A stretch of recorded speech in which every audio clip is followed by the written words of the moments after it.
Deep in space, near the edge of the Milky Way galaxy, a human deep space listening station floated silently above a dead moon. The station was called Echo 7, and it had only one job: watch for any signs of trouble from beyond the stars. For years, there had been nothing. Space was cold, dark, and quiet. But on that day, something changed. Operator Milotran sat at her console, sipping lukewarm coffee, expecting another boring shift. Suddenly, her screen flashed red. A strange signal was coming in, loud, strong, and unnatural. She frowned and leaned closer. The signal wasn't random. It was a message. Someone, or something, was sending a clear warning in an unknown language. She called her commander. Within minutes, the control room filled with officers and analysts. The signal was decoded partially.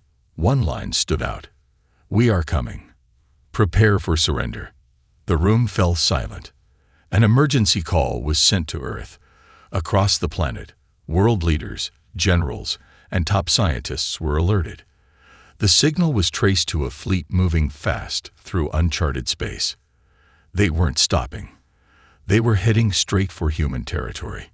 The enemy called themselves the Drexari. In the Galactic archives, the Drexari were known only through rumors. Stories from other alien civilizations said the Drexari destroyed everything in their path. No mercy, no peace talks, no survivors. Planets simply went dark after contact. Entire species vanished without a trace. Now, they were coming for Earth. Some members of the United Earth Council panicked. Others tried to stay calm. Earth had never faced such a threat before. But strangely, the president of Earth Defense, Elias Munro, did not look afraid. He simply nodded and said, "So it begins." Behind closed doors, secret meetings took place. The media was told it was just a distant signal from a passing comet. The public remained unaware, but in hidden underground bunkers and space bases, humanity prepared. Not with fear, but with quiet confidence. Aboard a Black Ops command ship in lunar orbit, Admiral Sarah Vance watched the data stream in. She had seen war before, but nothing like this. Her team ran simulations. The Drexari ships were huge, heavily armed, and fast. Their fleet outnumbered human forces 3-1. On paper, Earth didn't stand a chance. Yet no one gave the order to retreat. There was no call for surrender. Instead, small signals were sent across the solar system. Silent beacons activated. Hidden weapons platforms on Mars lit up. Ancient bunkers on Pluto came online. Something was waking up.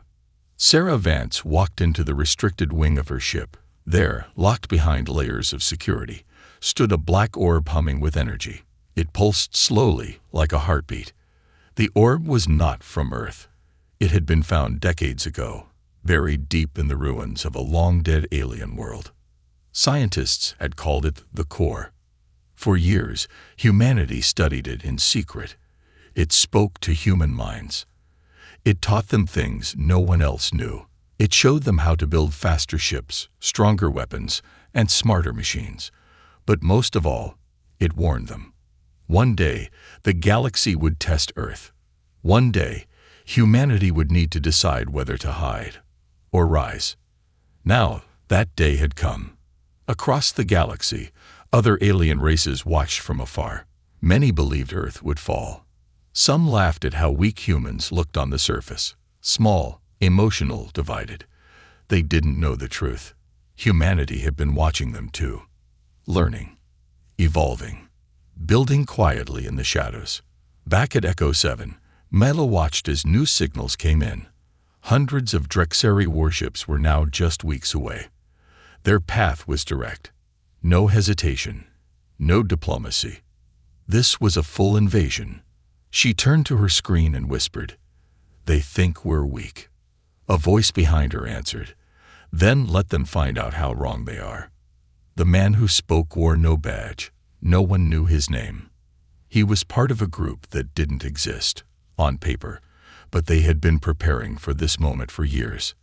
The quiet ones, the watchers, the real defenders of Earth. He pressed a button on a secure console.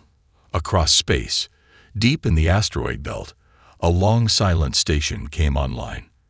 Inside, giant machines began to move. Lights flickered on. Cold engines warmed up. Ships built in total secret slowly woke from sleep. Earth was not afraid. Earth was ready. As the Drexari fleet moved closer, the stars themselves seemed to hold their breath. No messages were sent. No threats returned. No speeches made. Because humanity had already made its choice. They would not kneel. They would not run. This time, they would show the galaxy what happens when humanity stops hiding and unleashes its real strength. The Drexari fleet entered human space without warning, their ships blotting out the stars like a swarm of shadows. Massive in size and dark in color, each vessel pulsed with a strange, cold light. There were no greetings, no attempts at peace, just silence, and then a broadcast in every known galactic language. This is your only message. Submit or be erased. The signal echoed across every human colony, from the mines of Titan to the floating cities above Neptune. People froze. Families gathered around screens. Soldiers tightened their grips on weapons. The threat was real now, and it was here. But Earth gave no reply. On board the Drexari command ship, Supreme Commander Valtar watched with cold amusement. He had destroyed a dozen civilizations before this one, and they all reacted the same way. Fear, begging, desperation. But the humans, they remained silent. Not even a warning shot, not even a word. He assumed they were too shocked to respond, or perhaps too primitive. Either way, it didn't matter. He raised a clawed hand and gave the order. Send scouts. Let them see what true power looks like. 5 Drexari scout ships separated from the main fleet and moved toward the human border. Their mission was simple: scare the locals, destroy a few outposts, and return with proof of dominance. But as the ships passed the orbit of Saturn, something unexpected happened. A single human vessel rose to meet them. It was small, far too small to be a threat. It didn't match any known human military design. It had no visible weapons, no escorts, and it gave no ID signal. The Drexari laughed. They hailed the vessel, mocking its presence. "Is this your defense?" One ship. Still, the human vessel said nothing. Then, without warning, it moved. Not fast, instant. 1 second it was in front of them. The next, behind. Then above. Then gone. Before the Drexari could react, 2 of their scout ships exploded. No visible weapon had been fired. Inside the command ship, alarms rang. Valtar stared at the screen in disbelief. Impossible. What did that ship just do? The last remaining Drexari scout ship turned and ran, but the human ship followed. It didn't fire. Instead, it released a pulse of energy, a signal, not an attack. That signal traveled faster than light, across the solar system. It reached Earth. In the mountains of Alaska, in the deserts of Mars, beneath the icy oceans of Europa, hidden installations came alive. Deep under Earth's crust, old machines shook off centuries of dust. Ships unlike anything the galaxy had ever seen began to rise from the oceans, the skies, the void. And still, Earth remained silent. It wasn't fear. It wasn't hesitation. It was strategy. For years, humanity had hidden their most powerful technologies, built in silence, tested in shadows, not because they were weak, but because they were smart. They knew the galaxy watched. They knew the galaxy judged. So humanity played the role of the young race, the emotional race, the curious, learning, fragile race. But it was all a mask. Now, the mask was coming off. On board the mysterious human vessel, a voice finally responded to the Drexari command ship. It was calm, cold, clear. "You've made a mistake." Valtar snarled. "You speak now, little ones? You are too late." The voice answered, No, you are. The communication ended. Across human territory, fleets once kept secret rose into the light. Ships that bent gravity, bent light, bent time. Soldiers enhanced with AI-linked minds prepared for combat. Defense systems once buried deep in ice pointed toward the stars. And in orbit around Earth, a command center known only as Sentinel Prime activated. Inside, humanity's top generals, leaders, and scientists stood around a massive digital display. At the center stood President Elias Monroe. He watched as the Drexari fleet moved closer. He did not speak. He did not blink. Finally, he turned to his advisors and said, "Send the first wave. No speeches. No warnings. Show them who we are." Moments later, 20 stealth ships jumped into Drexari space, undetectable, invisible, unstoppable. The galaxy watched in silence, because something had changed. The humans were not reacting like a weak species. They were moving like a predator. And for the first time in their long history of conquest, the Drexari felt doubt. The Drexari fleet had never known fear. They had conquered over 100 worlds. They had burned cities to ash and silenced entire species. Their ships were built for war. Massive, black, and covered in armor that absorbed energy and shrugged off missiles. Their commanders believed no one in this part of the galaxy could match them. But now, for the first time in their long campaign, something was wrong. 2 scout ships were already gone, destroyed by a single unknown human vessel that didn't follow the rules of physics. It hadn't fired missiles or lasers. It had just moved. 1 second here, the next there. Silent, deadly, untouchable. Valtar ordered the remaining ships to form a battle wall, a tight formation designed to protect the command ship at the center. He barked commands to his crew. "We face illusions, tricks. Push forward. Burn their cities. End this before they begin to believe they have power." But the humans were not using tricks. They were using something else, something old, something dangerous. Within minutes, a fleet of human warships appeared near Neptune. They didn't decloak, they unfolded, as if space itself had bent to allow them through. Their designs were smooth and quiet. No sharp edges, no unnecessary weapons hanging outside. Just silent, cold machines of war. And then they attacked. It wasn't loud. It wasn't messy. It was precise. The human fleet didn't fire in rage. They moved like they had practiced this battle 1,000 times before. Like they knew the Drexari's weak spots. Like they knew how they would respond before they even gave the order. Missiles didn't fly in long, glowing trails. They appeared, struck, and vanished. Lasers didn't flash. They sliced quietly through Drexari hulls before the crews even knew they were under attack.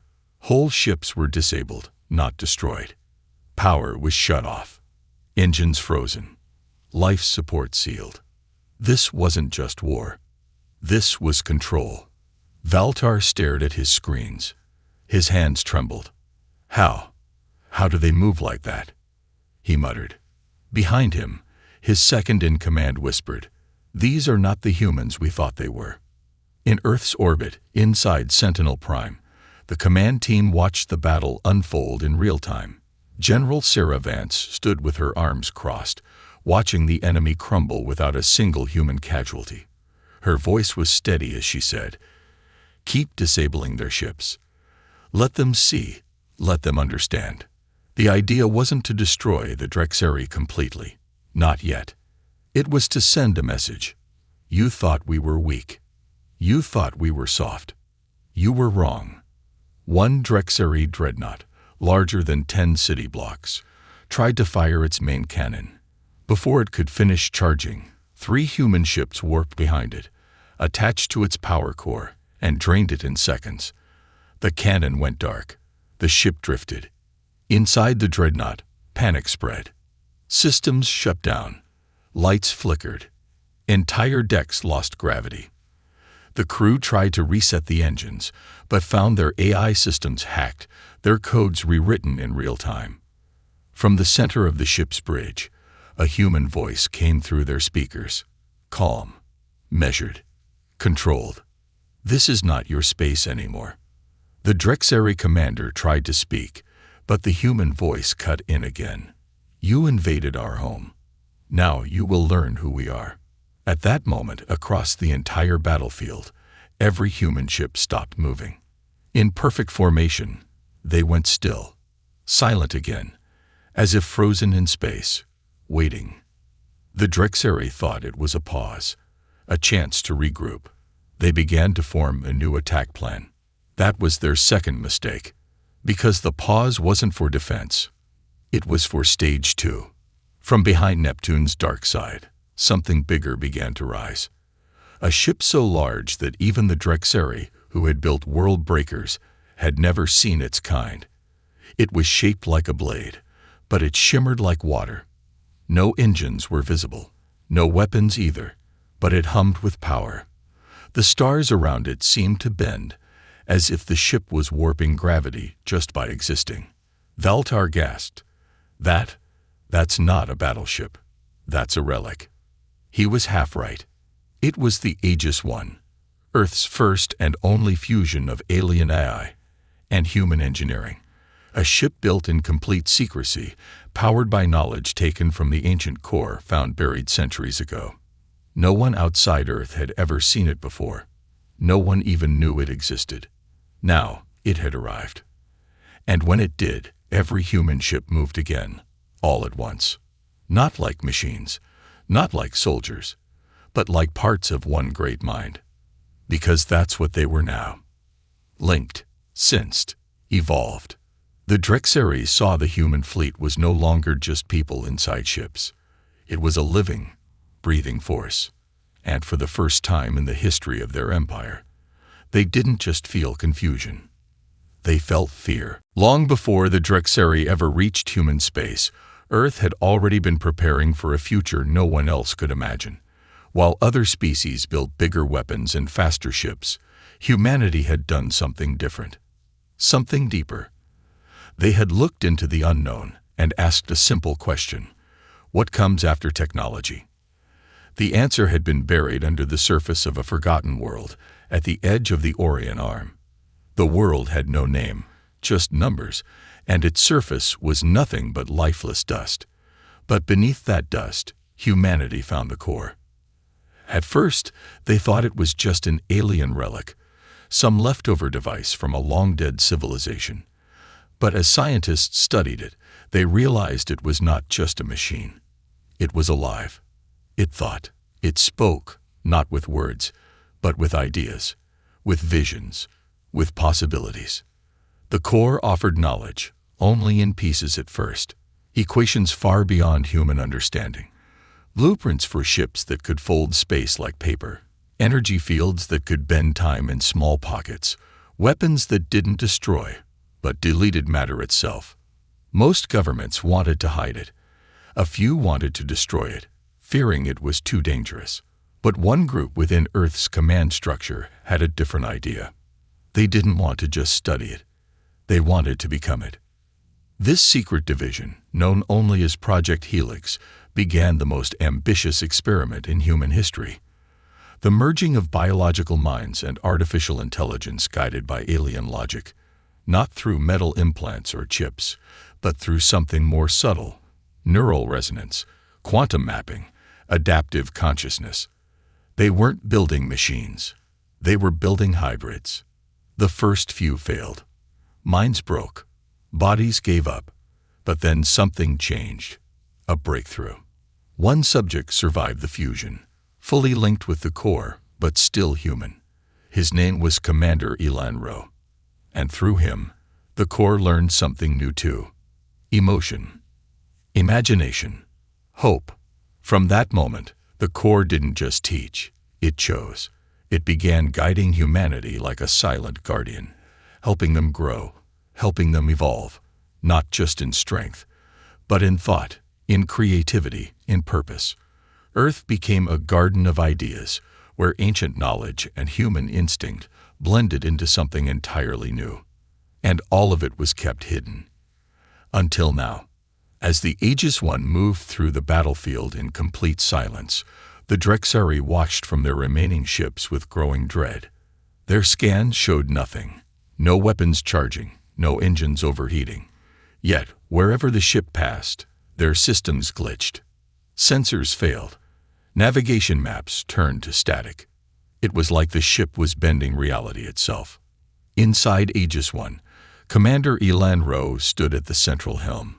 He was no longer just a man. His mind reached across thousands of kilometers, connecting with every human ship, every drone, every pilot, every AI node. He saw the battle not as ships and enemies, but as a dance of light, heat, motion, and thought. He didn't speak with words. He felt orders, and the fleet responded. They moved as if reading his mind, because they were. And then he remembered the first time the Corps had shown him the image of the Drexari. They burn what they fear, it had said. They will fear you. Back on the Drexari command ship, Valtar roared in frustration. Fire everything. Overload the cannons. Bring that thing down. But no matter how many weapons fired, no matter how powerful the blasts were, nothing touched Aegis 1. Energy bent around it. Missiles vanished before impact. Time stuttered near its hull, as if the universe was uncertain whether it should exist. And then, for the first time, the ship responded. Not with a weapon, but with a message. The burst of energy spread across space. Not destructive, but revealing. It showed the Drexari the truth. In one terrible instant, every commander, every soldier saw Earth's hidden strength. They saw the moon bases armed with weapons that could rip holes in dimensions. They saw Mars for what it really was, not a colony, but a fortress. They saw the fleets waiting in deep space, disguised as debris and comets. They saw the humans who had fused with machines not to become less human, but more, stronger, smarter, connected. And they saw the Corps, still buried in its black vault, humming with purpose. It wasn't just one weapon. It was a civilization of weapons. Valtar dropped into his chair, stunned. This is no longer war, he whispered. He was right. This wasn't about battles anymore. It was about survival. About realizing too late that the enemy you thought was soft and slow had been holding back the entire time. The Drexari had spent centuries thinking power came from fear. But now, they were learning a new truth. The real power, the most dangerous kind, comes not from showing your strength, but from hiding it, until it's too late. Across the black sea of stars, silence fell. The Drexari fleet, once a storm of fire and steel, now drifted like broken statues. Their weapons were cold, their engines dead, and their crews, some unconscious, others awake and trembling, could only stare into the void where the human fleet floated. They hadn't lost a battle. They had lost the idea that they were invincible. Inside Aegis 1, Commander Elan Rowe stood still at the core chamber, surrounded by soft pulsing light. His eyes glowed faintly blue, not from implants, but from the connection. He didn't need screens. He didn't need words. The thoughts of the entire human defense network flowed through him like blood through veins. They were ready for war. But Elan didn't want war. Not yet. He saw further, deeper. The Corps had shown him visions, futures that could still be shaped. One where the galaxy didn't tear itself apart. One where fear didn't lead every species to build bigger weapons until they collapsed under the weight of their own hatred. But for that future to exist, the Drexari needed to understand something. Humanity was not prey, and mercy was a choice. He reached out, not to fire, but to speak. A signal left Aegis 1, coded in ancient galactic language. It was clear, simple, undeniable. This is your last chance. Leave, or be erased. It wasn't a threat. It was a fact. The message reached the Drexari command ship within seconds. Valtar listened to the translation as the bridge lights flickered. He said nothing for a long time. All around him, his officers looked for answers. Some whispered of retreat. Others demanded revenge. But deep inside, every single one of them knew They wouldn't survive a second assault. The youngest officer finally asked, "What do we do, Commander?" Valtar stared into the view screen where Aegis 1 hovered like a god. In that moment, he didn't see a ship. He saw the end of everything they believed. The end of dominance through fear. The end of conquest through fire. And yet, something else gnawed at him. Curiosity. How did they become this? How did humans, loud, chaotic, emotional humans, build something that even the Drexari couldn't understand, much less defeat? The answer lay in the one thing the Drexari never valued: unity through difference. While the Drexari punished weakness and erased failure, humans embraced it. They learned from it. They grew with it. They were unpredictable because they were not one mind, but millions, each different, each valuable. And when they linked those minds together, through the core, through technology, through shared purpose, they became something else entirely. A singular chaos, a living storm. Valtar gave the only order he had never given before in his life: retreat. The command spread quickly. One by one, Drexari ships began activating emergency jump drives. Not toward Earth, but away, toward the edge of known space, toward their own borders, toward safety. But not all of them left. One ship remained, a smaller vessel, sleek and fast, but heavily shielded. It didn't power weapons. It didn't turn to run. Instead, it sent a signal back. To Aegis 1. Ro tilted his head as the message flowed into his mind. "We wish to talk." It wasn't Valtar. It was someone else. A new voice. Calm. Young. Female. Drexari. But different. Unafraid. Curious. Ro allowed the signal through. A hologram shimmered into being on the bridge of Aegis 1. A Drexari diplomat, barely past her prime, wearing robes instead of armor. "I am Inara," she said. "I do not speak for all Drexari, but I have seen what you are, and I want to understand it." Ro regarded her, his voice quiet but steady. "Understanding begins where conquest ends." She nodded. "Then let this be our beginning." Elsewhere in human space, the alert level remained high. Warships stayed ready. Defense platforms remained active. Humanity had shown its true strength, but they weren't celebrating, because they knew this wasn't the end. It was the turning point. Word of the battle spread across the galaxy. Other species, once dismissive of humanity, now watched with new eyes. Some saw an opportunity. Others saw a threat. A few saw hope. In hidden chambers on distant worlds, leaders whispered, "If humanity could do this in secret, what else are they hiding?" And deep beneath Earth's surface, the core pulsed quietly, its alien thoughts stretching farther than ever before. The game had changed. The board was bigger, and humanity was no longer playing defense. As the Drexari fleet limped into the distant edges of known space, nursing their wounds, a quiet unease settled over their entire species. Valtar's retreat was not the end of the conflict. It was only the beginning of something far more dangerous than they had anticipated. The human ships did not pursue. They didn't need to. They had made their point. Earth had shown them the power of restraint, the true strength of a species that could destroy, yet chose to extend an olive branch. Humanity could burn worlds if they wanted to, but now the galaxy understood. They wouldn't unless forced to. And that knowledge, that hesitation to use force, sent tremors throughout the universe. Back on Earth, life continued. But it was different now.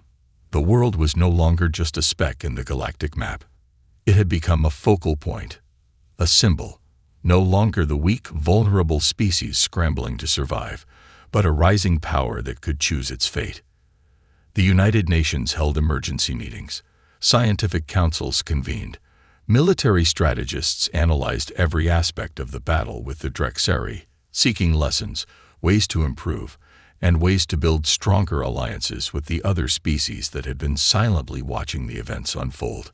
The question on everyone's mind was no longer how the humans had won, but why they had chosen to show mercy. In the vast command center of Sentinel Prime, Commander Elan Rose stood, his mind still tingling from the neural connection to the core. It had shown him visions of the future, both glorious and terrifying. He had seen the rise of humanity as a dominant force in the galaxy, a species that would guide the stars toward a new age. But he had also seen the shadow of war, the deep scars of conflict that would echo through the cosmos if they were not careful. He turned to his council, his closest advisors. General Vance, the strategic mind behind the human military, stood at the holographic map table, fingers dancing across the projected 3D images of the galaxy. "Commander," she said, her voice low, "the Drexari are not the only threat. We've only made them retreat. They're already regrouping, building their forces, and others are watching. We can't rely on mercy forever." Ro nodded, feeling the weight of those words. "No, we can't. But mercy isn't weakness, General. It's the path forward. We must show the galaxy that we don't need to fight. Not unless we have to." "But what if they don't understand?" Vance asked, turning to the rest of the council. "What if they only see us as a stepping stone? Or worse, as a target now that we've shown we're capable of fighting back?" There was a brief silence in the room. Then a voice, quiet and measured, came from the back of the room. It was Dr. Elena Kerr, a scientist and one of the leading minds behind Project Helix, who had spent years studying the alien technologies that now fused with humanity. "They'll understand," she said. "The Drexari understand power, but they don't understand what drives us, what makes us different. The moment we stop fighting for survival and start fighting for something greater, like peace, unity, or knowledge, then the game changes. We become not just a species to be feared, but a species that can reshape the future." Ro's gaze shifted to the holographic projection. He had seen what Dr. Kerr was talking about. The galaxy was divided, fractured by power struggles and ancient grudges.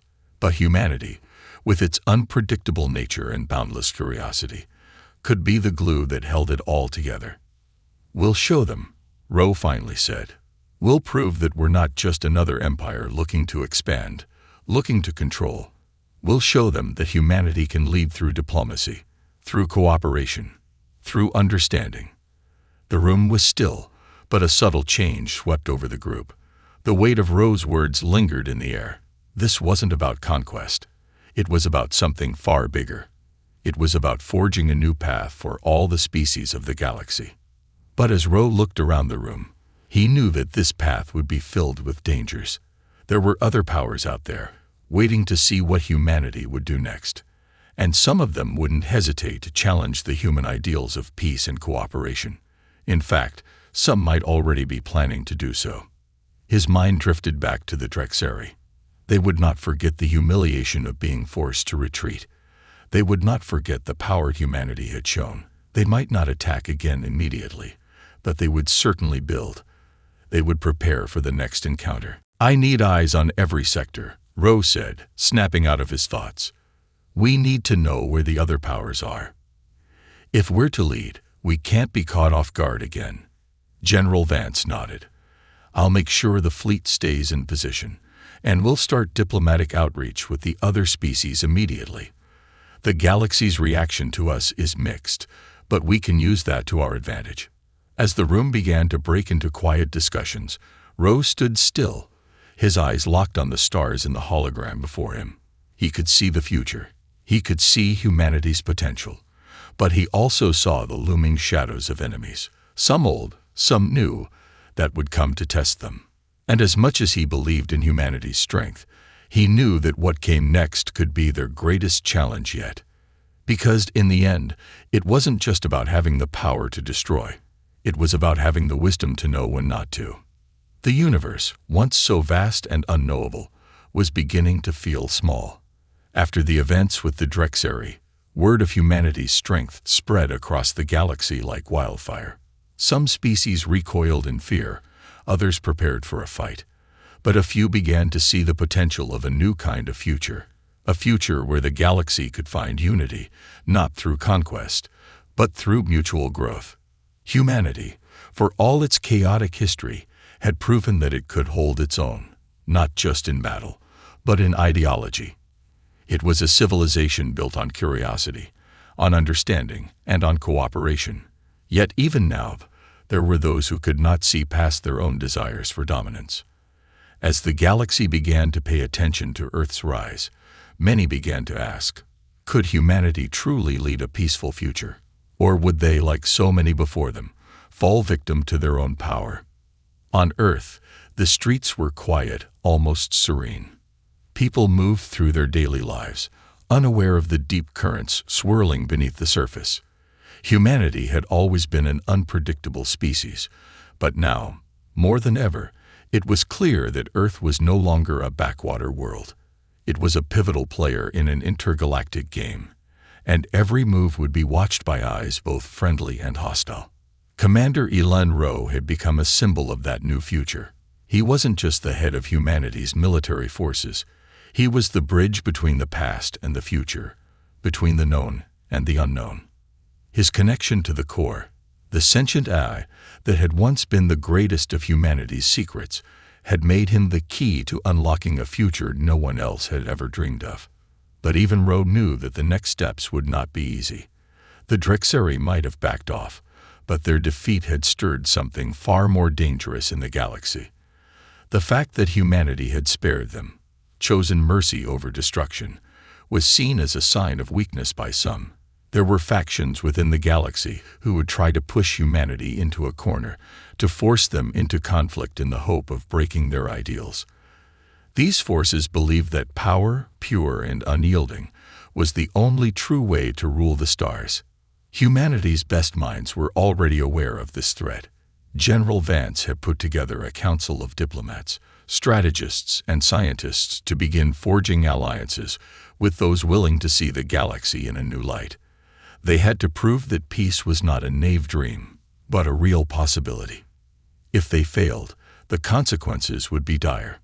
But Rowe had seen something in the Drexari, something no one else had recognized until it was too late. He saw fear, not fear of their own weakness, but fear of what humanity might become. What the Drexari, and perhaps other species, did not understand was that humanity's true strength wasn't in the weapons they wielded, nor in the technology that bent space and time. It was in the human will to create, to grow, and to change. While the galaxy watched, Earth began a subtle campaign, one not of war, but of influence. They reached out to the remaining species who had been hesitant to join the Galactic Order, those whose worlds were distant and isolated. To some, humanity offered knowledge. To others, they offered protection. They didn't push. They didn't demand. They simply invited. Humanity knew that in the end, this was the key. Unity could not be forced. It had to be chosen. Yet, despite all these efforts, there were darker forces in the galaxy who would not simply fade into the background. A secret group within the Drexari military, known as the Excelomor, refused to accept defeat. They saw their species retreat as a temporary setback, and they were already planning their return. To them, the human ideal of peace was a threat, one they could not allow to survive. The Excelomor were ruthless, cunning, and determined to reclaim their position of power. They believed that humanity's mercy was a weakness, an invitation to be challenged. They would stop at nothing to provoke another war, believing that they could crush humanity before it had a chance to grow into something more. But humanity, for all its flaws, was not naive. Rowe and Vance were already aware of the Excelomor threat. They had seen the hidden communications between Drexari factions, the whispers in the dark corners of the galaxy. Humanity was not blind to the brewing storm. The only question was, how would they respond? The answer lay within Earth's new alliance network. It wasn't just about defending their borders. It wasn't about engaging in another war that could tear the galaxy apart. No, the human response was something far more intricate. Rowe called for a summit, a gathering not of leaders, but of minds. Scientists, philosophers, diplomats, and warriors, those who truly understood the cost of conflict, were invited to a council that would meet in orbit around Mars. The goal was not just to form military alliances, but to create a new kind of treaty, one that would unite the galaxy through shared knowledge and mutual respect. It was a bold move, a risky one. But Ro knew that if humanity was to lead, they could not rely on old tactics. They could not resort to domination.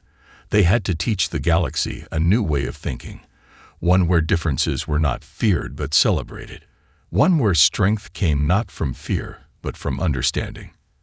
The summit began, and it was nothing like the other political gatherings the galaxy had seen. It wasn't about power plays or manipulation. It was about sharing, about learning from each other's history, about recognizing that every species, every civilization had something valuable to offer. As Rose sat at the head of the table, watching representatives from countless species speak, he felt a sense of hope he had never known. Maybe, just maybe, humanity could change the course of history, not through war, not through conquest, but through unity. But as the summit continued, something deep in the cosmos stirred. Far beyond the reach of human sensors, a new force was watching. An ancient intelligence, older than even the Drexari, had been quietly observing humanity's rise, and it had made its decision. Humanity's peace would not come easily. The real test was about to begin. And Ro, with all his vision and wisdom, knew that the future was still uncertain. But for the first time, humanity was ready to face it together.